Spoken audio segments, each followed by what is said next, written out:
Welcome back, Data Wizards, and welcome to the 12 Days to Clarity. Today, for day number 4, I have an interesting question for you. When you look at your reports, do you actually know whether you're doing better or worse than you planned? Or maybe better than you were yesterday? Well, that's what we're going to be talking about today. Variance analysis. Let's get started. Now I'm back in my trusty sales dashboard, and let's first check out what we have on offer from native Power BI. If you watched yesterday's video, we were checking out the KPI visualization, and this one I think is the only one in native Power BI that would actually calculate, if we build it, that would actually calculate any kind of variance by itself. So if we put in our previous year, there we go, we actually get our goal. This is our previous year. This is how, maybe better to put in the plan. Yeah, let's put in the plan. There we go. So this is our goal, and this is how far off it we are. Now, this is all good and fine, but let's say if I want to add another, let's say a custom column chart to see how we're doing month-wise, because I'm not currently sure if this is the actual differences or just it's probably differences, but I'm not sure because it doesn't say.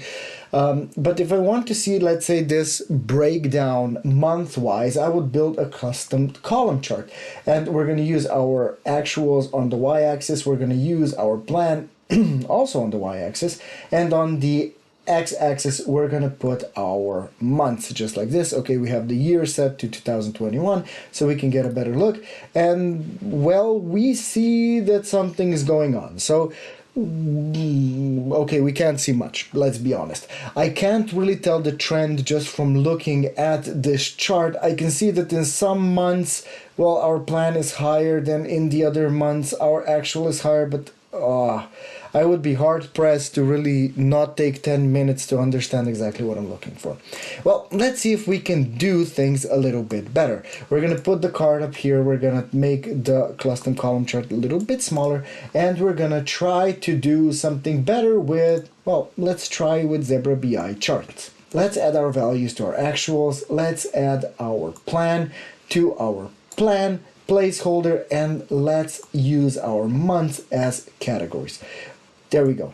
If you've been up to date with all of the days, the 12 days to clarity, you've already seen this, but I think this wow moment of just putting in your measures and then having all the variances calculated, not only our absolute ones, but relative as well, and then understanding all the color coding, right? The green being better, the red being worse for our bottom line, is incredible. Not only do we see this, but we also have a difference highlight here in the end that actually tells us what the difference is for this whole time frame. So right here, if we would look, I couldn't tell you whether, well, our plan is actually higher than our actual, but here we actually get this calculated. Now, the main point here is definitely this, that Zebra BI makes my life a whole lot easier, because if I wanted to do something like this with my custom column chart here, I would have to actually make all of the different measures for my variances and then do the formatting as well. So a lot of manual work, and I don't think I could have them with native visuals directly on the same chart. I think I would actually have to move them to another visualization. One thing that I love with Zebra BI is we can even have a different view on our variances. And you can see that it's really focused on that. The colors are focused on that. So we actually understand what the trends are. We understand what is the differences, right, that are actually happening.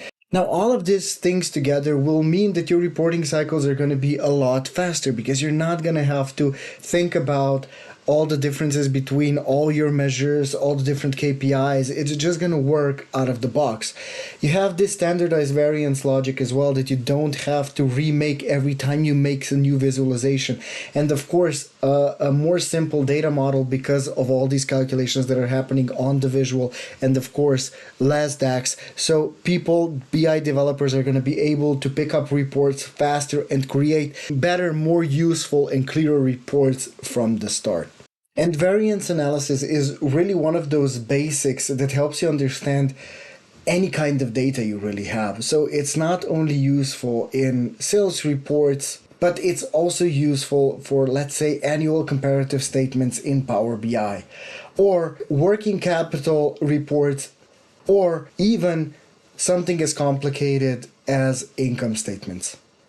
Now, if you like this video, you're gonna love another video that we've done just recently about variance analysis, where we go more in depth into how variance analysis can help us with different use cases. Now, while watching that video, you're gonna probably want to try some of these things on your own data, and this is the perfect opportunity for you. Go into the description of this video and find the link to start a free trial for Zebra BI.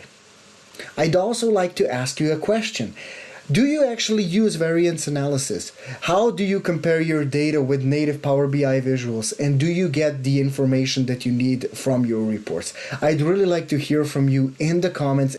Well, this concludes day number 4 of Zebra BI 12 Days to Clarity. Thank you for watching, Data Wizards, and I'll see you next time.